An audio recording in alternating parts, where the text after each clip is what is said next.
All right, good afternoon to everybody. Happy Labor Day to you. Once again, I'm back here, your 49er reporter. So I'm going to give y'all a little breakdown as far as our roster is concerned. When it comes down to our running backs, I'll go position group by position group. Quarterbacks I don't really need to touch on, but I will because it's a position group, strictly based on the fact that they're people, but we already know who our starter is, so gotta go where we gotta go with, right? But this first video that I have for you is going to be strictly on the running backs, so I'm gonna get the basics out of the way. If you like what you see, hit the like button. If you definitely want to go ahead and make sure you get the most up-to-date information on the 49ers, make sure you hit that subscribe button, turn on the notification bell, because I will always be giving you all the up-to-date content, and I'll make sure I give it to you real raw, straight with no chasing. Let's get into it. So I'm going to go over a couple of things as far as our running backs and kind of give you, exactly what they really are and what they mean to this team. So I'm going to start off with the first running back. I'm not going to give you any stats because he doesn't have any, and that is Jerick McKinnon. Jerick McKinnon has been placed on season-ending IR. It's been reported also that they're going to go in and do another procedure on his knee. Thing is they thought that 8 weeks would be a little bit too short of a time frame for him to be able to recover, so they gave him the year off. My stance on Jerick McKinnon is cut him. You've already paid him his money. Cut him. Get rid of him. Let him go. I don't know what you're doing, Shanahan. I don't know what you're doing, Lynch. I don't know what this love affair is with injured players, or what the problem is with letting him go. You have this innate sense that if you let him go, he's going to get healthy and play great for someone else. Jerick McKinnon was a career backup in Minnesota. The only time Jerick McKinnon saw the field was when AP went down that 1 year. And he wasn't, the most spectacular running back in the world. I'm not taking anything away from the guy. I'm not saying he can't play. It's just 2 years of inactivity is a waste of my fucking time. I'm so sorry for that. And to any Niner fans that love Jerick McKinnon and think he should be able to stay, I hope you're not offended with what I'm telling you right now. Period, point blank. You cannot be on this squad and not produce. We don't have time for that shit.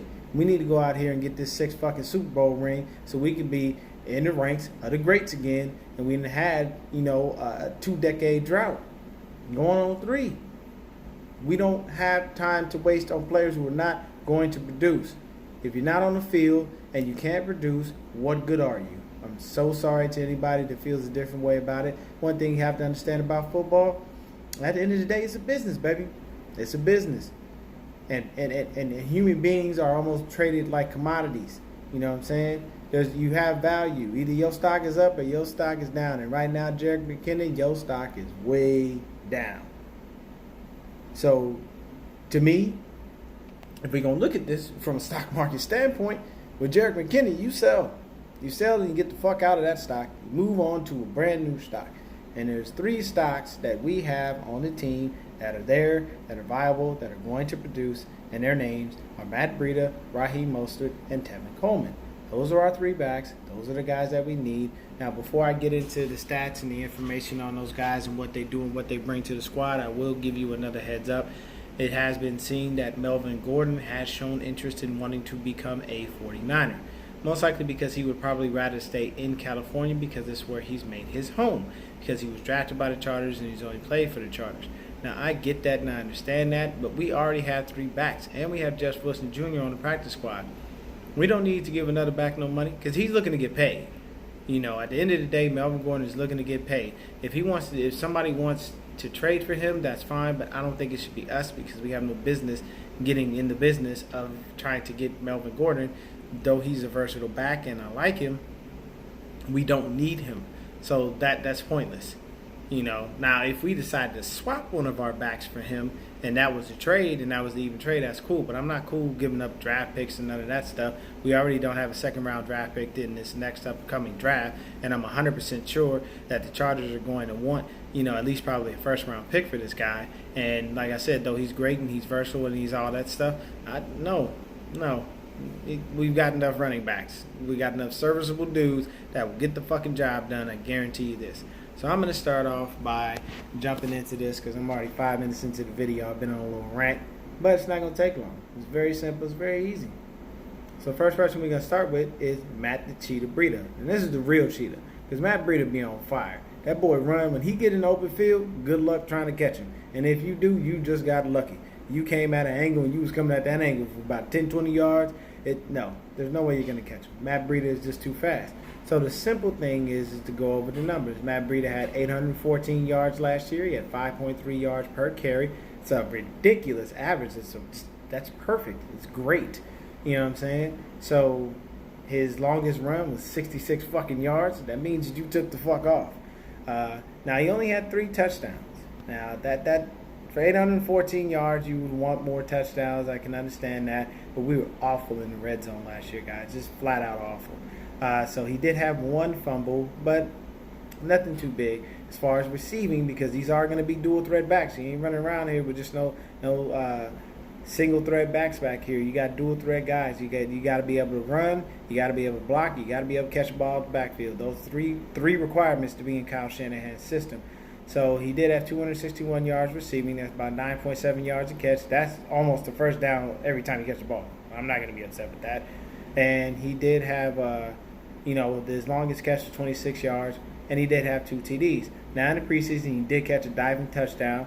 You know what I'm saying? We were happy about that, and we love that. So Matt Breida's style is he's not a banger. He's not a thumper. You know, he's not looking for contact. Matt Breida is a finesse dude. He's great for that zone stretch scheme that Shanahan has, and at the same time, he can still run through the tackles because he can take a hit and he can give a hit. But at the same time, Matt is going to rely on his vision and his speed to get what he needs. For whatever yards he's got to do for all that stuff. So he's so in pass protection, as far as being a blocker back there. He's not great at it, but he can continually develop that skill. So once again, that's going to be Breida. Breida's going to be the finesse guy. He's going to be the stretch guy. You're going to, and he's going to go ahead and get through the tackles, in the middle as far as all that's concerned. Next up, we're going to go with the guy that was already on our squad, Raheem Mostert. Now, Mostert had 261 yards, and he averaged 7.7 yards per carry. His longest run was 52 yards, and he had 1 TD and 1 fumble. As far as receiving, he only had 25 yards. His longest catch was 16 yards, and he averaged 4.2 yards with no touchdown.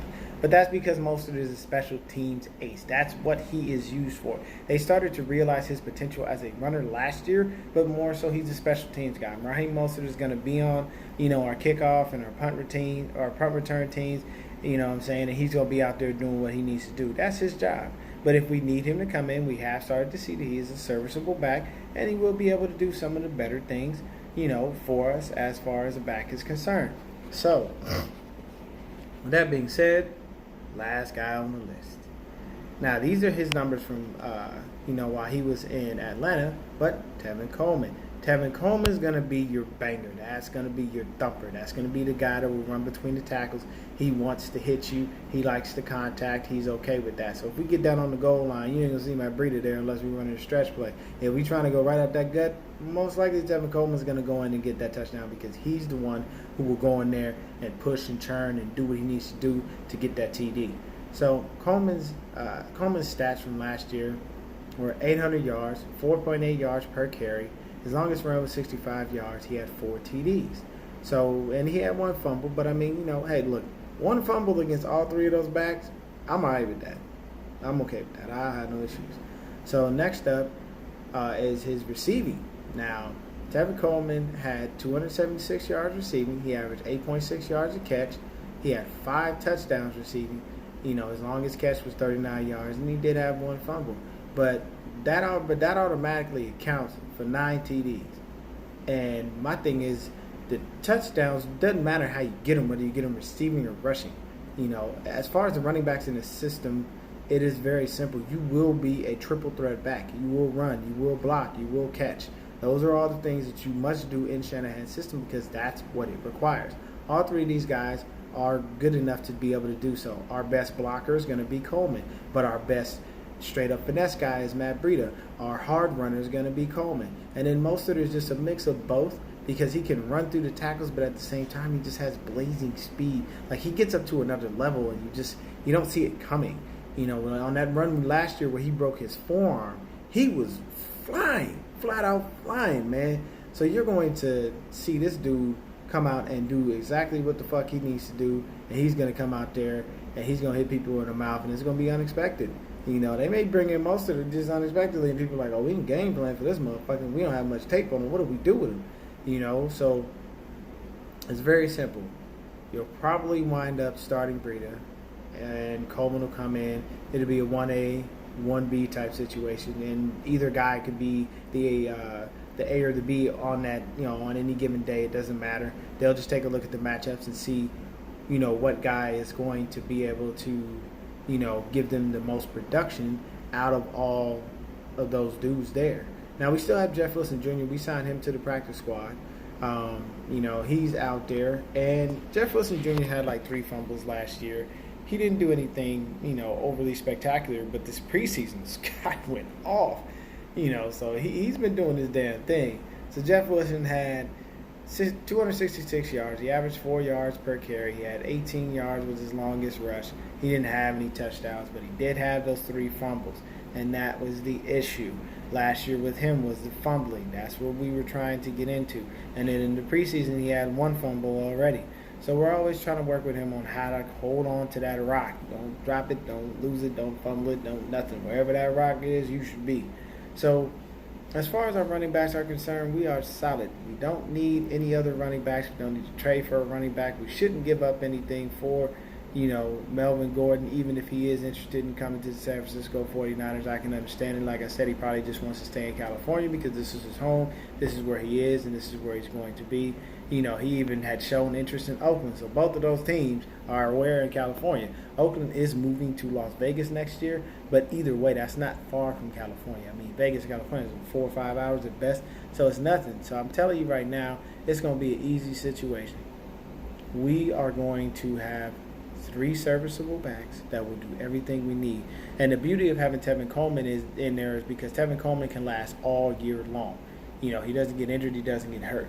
Breida is a guy who kind of winds up getting injured. He gets nicked up throughout the season. But if you're spelling him with a mix of Tevin Coleman and Raheem Mostert, then he shouldn't be injured throughout the season. That means he's had more time off the field than he's had on the field. He can get out there, produce, and do what he needs to do. And even if he goes down, we have viable people behind him to be able to get the job done. Once again, our 3 running backs, Tevin Coleman, Matt Breida, and Raheem Mostert will get the job done for us this year. We may not have a 1,000-yard rusher, but we'll guaranteed have at least 2 500 to 800-yard rushers, and most likely Coleman and Breida because they'll get the bulk of the work. As far as Jerick McKinnon goes, like I said, to all you Jerick McKinnon fans, I feel sorry for you. My opinion on him straight up is cut the guy. Let him go. Period, point blank, let him go. Let him go. Cut him before April 1st. We're not to pay him no more money. And we've already paid him his money. He's going to sit on his ass and collect that fucking check. I'm done paying people who don't produce. If you're not on the field producing, why the hell are you on the squad? That's it for the running backs. I'll be back to y'all with quarterbacks and wide receivers today. I may go ahead and try to do the defense tomorrow, but I'll touch on the quarterbacks because it's just 3 of them, unfortunately, because we'll get into that. But this is all about our running backs. Love y'all. Appreciate y'all, man. Like I said, like and subscribe if you like what you see. Continue to support the channel. I'm going to continue to give y'all all the up-to-date info.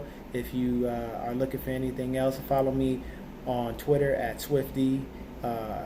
You know what I'm saying? And I'm there all the time. I'm always reposting shit, retweeting everything to keep all the information updated. Great articles, great things. I love y'all. Niner Gang, Niner for life. Stay happy and be blessed.